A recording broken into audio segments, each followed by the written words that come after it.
Muy bien, continuando con nuestra sesión, vamos a hablar ahora sobre las transferencias de la EIRL. Ustedes dirán, ¿cómo transferencias en la EIRL? Pues efectivamente, tenemos dos mecanismos y en todo caso dos visiones al respecto.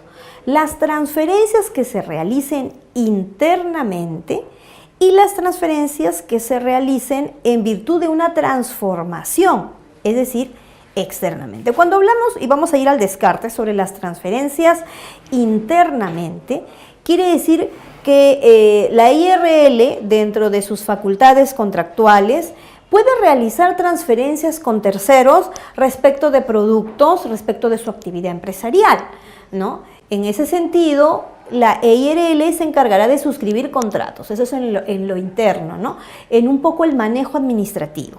Sin embargo, si habláramos de transferencia propiamente dicha de manera externa, estaríamos hablando que en principio la EIRL va a sufrir un cambio por alguna razón.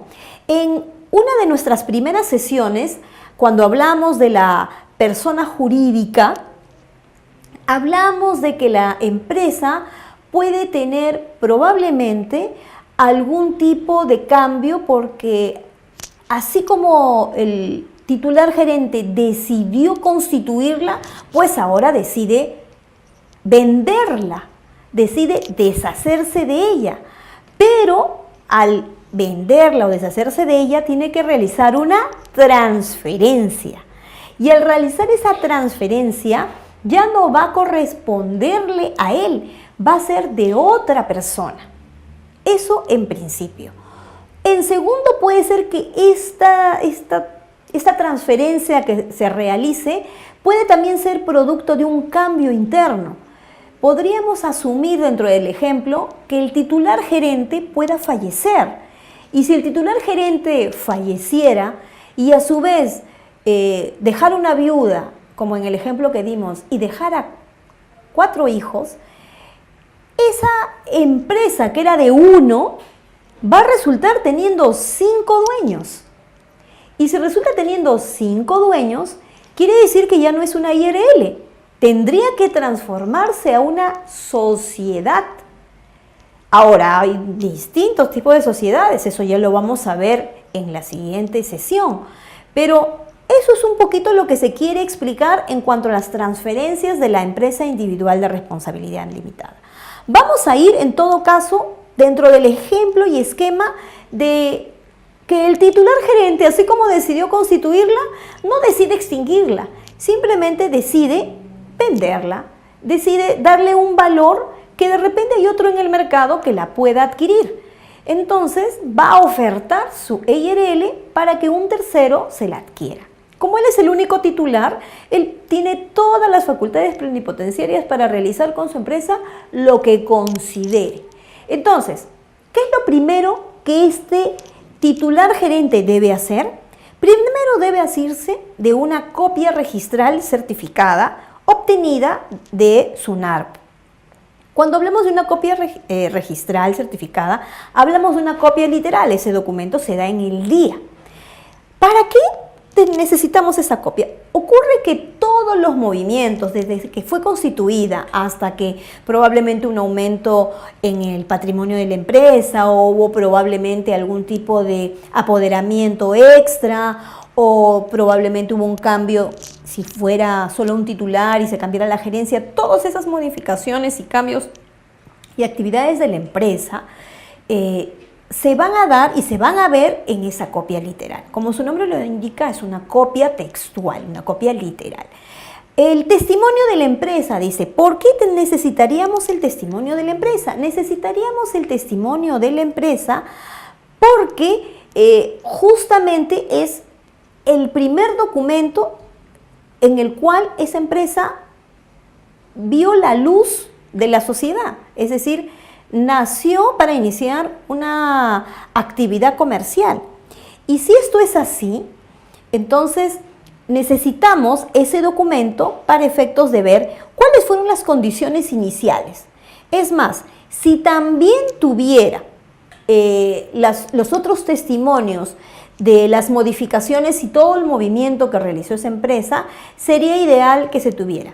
Pero también nos asaltaría ahí la pregunta, pero si ya tenemos una copia literal donde está todo, ¿por qué estaríamos pidiendo el testimonio de los actos jurídicos que ha realizado respecto de la EIRL el titular gerente, tales como aumento del patrimonio, probablemente nombramiento de los apoderados o probablemente cambio del nombre de la IRL, ¿no? ¿Por qué? Porque tenemos que tener, digamos, el documento matriz y el documento resumido pero registrado que aparece en registros públicos, valga decir. Cuando esto luego se acumule con otros documentos, vamos a procesarlo ante la notaría. Claro, si es que ahí tenemos a un abogado que nos facilite la redacción posterior de la transferencia, pero si ya tuviéramos nosotros un abogado especializado en materia empresarial y societaria, tendríamos que llevarle a este abogado habilitado, sobre todo, y autorizado, ¿no?, para que pueda elaborar la documentación pertinente para realizar la transferencia. Entonces, continuando con esto, ¿qué más vamos a necesitar para la transferencia? Vamos a necesitar un libro de actas y también algunos libros contables. Y sobre todo y exclusivamente, el DNI del titular gerente. En la actualidad se está publicitando un DNI electrónico, por eso es que estamos colocando, nosotros también yendo de la mano con lo actual, estamos colocando el DNI electrónico, ¿no? ¿Por qué? Porque ahí también estamos viendo los datos de la persona que es el titular gerente, ¿no? Y sobre todo su identificación, y que es una persona natural del Perú. Cuando hablamos de los libros de actas y sobre todo los libros contables, es para efectos de que en el libro de actas van a estar, digamos, exteriorizados todas las decisiones que ha tomado el titular gerente. Todas. Desde la Constitución, pasando por el cambio del nombre, pasando por el aumento de patrimonio. Entonces, en ese libro de actas es que se va a redactar la transferencia, ¿no? La transferencia de esa IRL a manos de otra persona. Y es necesario tenerlo. ¿Qué otro libro, aparte del de actas, libro contable, dicho sea de paso, se va a necesitar? Se va a necesitar el libro de balance, o también llamado el libro diario, ¿no? Eso lo vamos a ver a continuación. Cuando estábamos hablando del libro de actas, estábamos hablando justamente de que en el libro de actas se va a redactar el acta de transferencia de la EIRL. Esta acta de transferencia es la decisión del titular gerente, el toma de dicho del titular gerente, de que él ya no va a ser digamos, el encargado de esa IRL, sino se lo va a transferir por un monto determinado y valorización, va a transferirse por un determinado tiempo o modalidad a un tercero, y hay que identificar a esa persona, ¿no? Es por eso que al costado tenemos la imagen de un chanchito con un montón de moneditas, porque hay que darle un valor a esa transferencia, un valor equivalente. El monto de mi EIRL en la actualidad, la valorización de mi EIRL en la actualidad, tiene un monto, un costo, un precio equivalente, es lo que yo debo recibir hoy. Pero la persona que lo va a adquirir va a decir, ya, ¿dónde es que veo yo que efectivamente el valor que tú dices debe ser el valor que yo te debo pagar a ti por esa IRL? Ojo, que yo tengo que revisar si esa IRL tiene pérdidas. Tengo que revisar cuál es su verdadera actividad en el mercado. Tengo que revisar que si tu IRL se encarga de hacer productos, ese producto qué tan bueno es, qué tipo de calidad tiene. Si de repente tu IRL me brinda servicios, cuál es la calidad y la difusión del servicio que tú brindas. Son diversos matices de puntos de vista que debe tener la persona que va a adquirir una IRL respecto de la persona que le va a comprar, independientemente de la valorización. Pero ese chanchito con esas moneditas quiere decir la valorización real, no necesariamente monetaria, sino la valorización en general que tenga esa IRL en el mercado y que efectivamente lo que se va a pagar sea lo equivalente, lo real. Ahora, En cuanto a la documentación que también debe tener la IRL lista para que este interesado venga y diga, sí, aquí está, es el inventario, es el balance, sobre todo el balance del año anterior. Si la persona lo va a adquirir en estas fechas, septiembre, ¿no? O en todo caso, poner un ejemplo, el balance tiene que ser de marzo de ese año. Si, por ejemplo, la persona lo piensa adquirir en enero, ¿no? Dicho sea de paso, el balance tendrá que ser el del año anterior, mes de marzo. Pero ¿acaso no podría esperar un par de meses para que el balance de ese nuevo año me arroje el estado real? Sí, podría ser. Podría esperarse un par de meses dentro de la tratativa, dentro de las negociaciones, dentro de la documentación que se tiene que hacer legal, para efectos de poder ver cuál es el balance de ese año si yo estoy comprando en el mes de enero de ese año que inicia. Y si yo compro en julio o compro en agosto, bueno, si usted compra en esas fechas, estamos dentro de un año intermedio y ya usted sabría si el balance del mes de marzo nos arrojó ganancias y utilidades o nos arrojó pérdidas. Y más aún, si después de ese balance, inclusive a las gratificaciones, se ha podido levantar esa empresa o por el contrario, se ha seguido multiplicando, ¿no? Entonces, y siguiendo con el tema de las transferencias, teniendo ya todos estos documentos, ¿a dónde deberíamos acudir? Pues sí, luego de tener todos estos documentos, vamos a repasarlos. Copia literal, los testimonios de todos los movimientos que ha tenido este IRL, el libro de actas, el libro de balances, inventarios, inclusive el libro diario, la documentación de la persona que vende y la persona que adquiere, que en este caso es el titular gerente de la IRL y de la persona que va a adquirir, va a ser el nuevo titular gerente.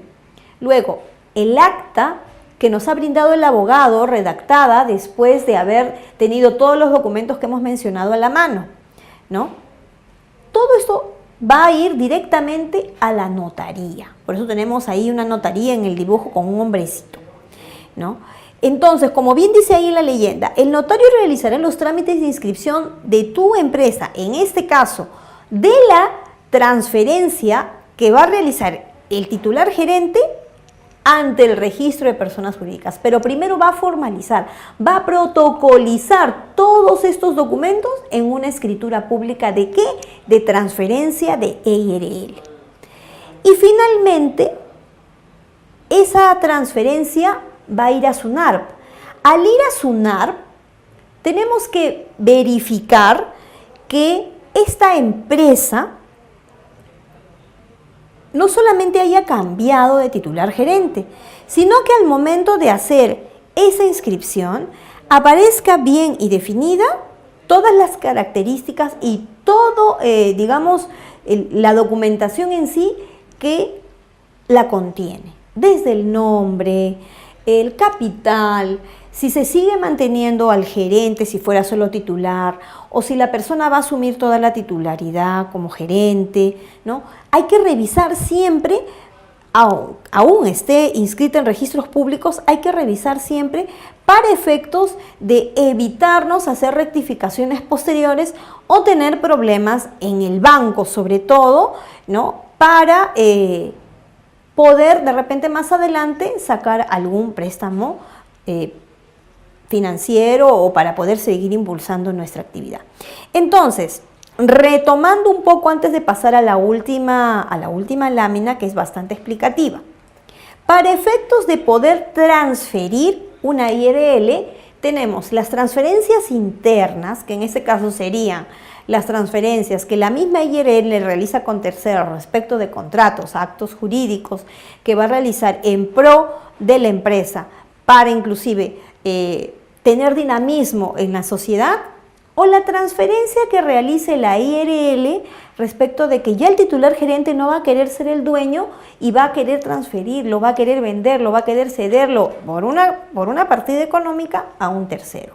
Diferenciar esto de las transformaciones, los cambios que pueda tener una IRL respecto de una sociedad, en virtud de que probablemente el titular fallezca. Eso hay que tenerlo muy en cuenta, porque si el titular fallece y es soltero y no tiene hijos, pero sí todavía le sobrevive un padre, ese único padre puede ser el nuevo titular gerente. Esa persona es soltera, no tiene padres, tiene un hermano, pues ese hermano puede ser el nuevo titular gerente respecto de la herencia que ha recibido. Pero ¿qué pasaría si esa persona es soltera, pero ha tenido 3 hijos? Los titulares, o mejor dicho, los herederos serían 3 personas. Y no que la naturaleza de la EIRL es individual, entonces la IRL tendría que sufrir una transformación. Va a tener que cambiar de IRL a sociedad. Ahora, todo depende de que probablemente cualquiera de estos nuevos integrantes de la IRL decidan solamente mantener a uno y, en todo caso, cederle sus derechos y ese único ser en realidad el único titular y probablemente los otros, bajo algún mecanismo legal, ser beneficiarios de la creencia que pueda tener ese IRL, ¿no? Eso es manejo legal. Pero en todo caso, si sí desean ellos ser también partícipes y titulares, tendrían que transformar la IRL en una sociedad. Y acuérdense que hay varios tipos de sociedades, eso ya lo veremos en las sesiones siguientes. Y ya para terminar esta sesión, vamos a hacer un rápido recuento de cómo un constituyente de una IRL, en este caso una persona natural, decide constituir, ¿no?, una IRL. Es decir, vamos a hacer una especie de íter de cómo una persona decide constituir una IRL y formalizarla. Entonces, empezamos, ¿no? Esto también dentro de un poquito el esquema de todo el complemento que se hace de estas sesiones sobre la IRL. Empezamos buscando nuestro nombre. Seguimos haciendo la reserva de ese nombre posteriormente. Luego, el titular gerente decide con lo anterior ya constituir, ¿no?, con un capital. Luego establece un estatuto respecto de la decisión de haber formado una IRL. Va al notario y luego el notario envía esta documentación a SUNAT. Finalmente, para efectos de ya tener dinamismo en el mercado, como es una empresa, tiene que inscribirse en SUNAT, pedir su RUC, que es como nuestro DNI en una persona natural, para comenzar a emitir comprobantes de pago. Esto aplicado a un ejemplo. Patricia Gamarra decide constituir una EIRL. Esta EIRL se va a llamar Asistencia Legal Consultores.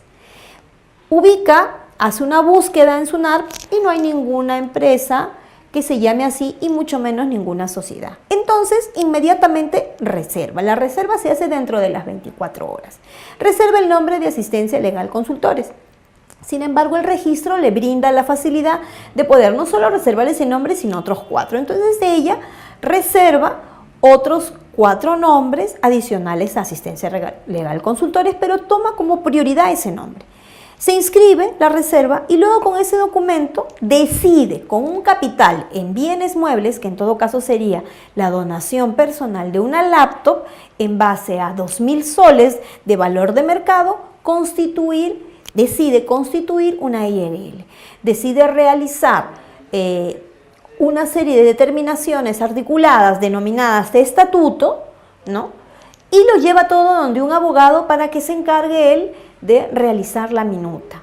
El abogado realiza la minuta, realiza la declaración jurada, porque va a ser ella la única titular gerente, y esta minuta y declaración jurada la lleva a un notario de su preferencia, juntamente con el DNI, juntamente con la reserva de nombre, la lleva al notario, el notario revisa mediante otro abogado que se encarga de ver el tema de la escritura, protocoliza la cita para una fecha determinada para que pueda suscribir la escritura pública y luego de esto le entrega el comprobante de la constitución de la empresa, ¿no?, en la notaría y luego le indicará qué día va a ser llevado ese parte notarial a registros públicos.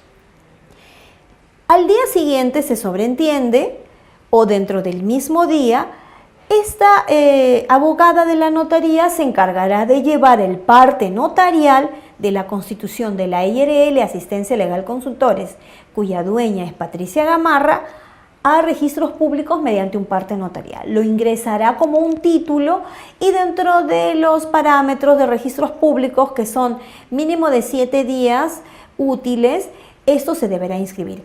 Ahora, también entendemos que como es una empresa, hay una facilidad en cuanto a registros públicos de constituirse las empresas dentro de las 24 horas.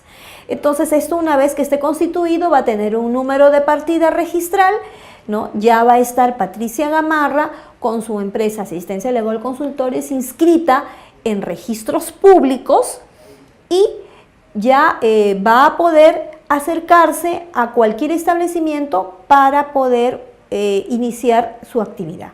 Sin embargo, ante esto va a tener primero que formalizarse ante SUNAT para efectos de poder tener un RUC, porque así como ya tiene personería jurídica constituida y declarada, en todo caso, constituida ante registros públicos y declarada para efectos de poder dinamizar su actividad en el mercado, se inscribirá en SUNAT para que le puedan brindar un número de RUC. Como es una persona jurídica, tendrá la codificación 20, seguida de otros números. Una vez que le brinden el RUC, va a poder acercarse a cualquier imprenta para pedir una, en todo caso, un servicio de elaboración de boletas y facturas, si fuera el caso, y el dependiente le pedirá una autorización, se dará la autorización allí inmediatamente y se comenzará con la emisión de los comprobantes de pago, solicitando inclusive ella por el servicio de la imprenta una factura que luego será deducida de manera contable por su contador, ¿no? No busquen, por favor, auxiliares contables, porque es mejor buscar a un contador para que se encargue de su contabilidad. Entonces, con esto ya estaríamos terminando este íter en cuanto a la constitución de la EIRL. Y también con eso estaríamos finalizando todo nuestra unidad y también nuestro tema de hoy. Muchísimas gracias.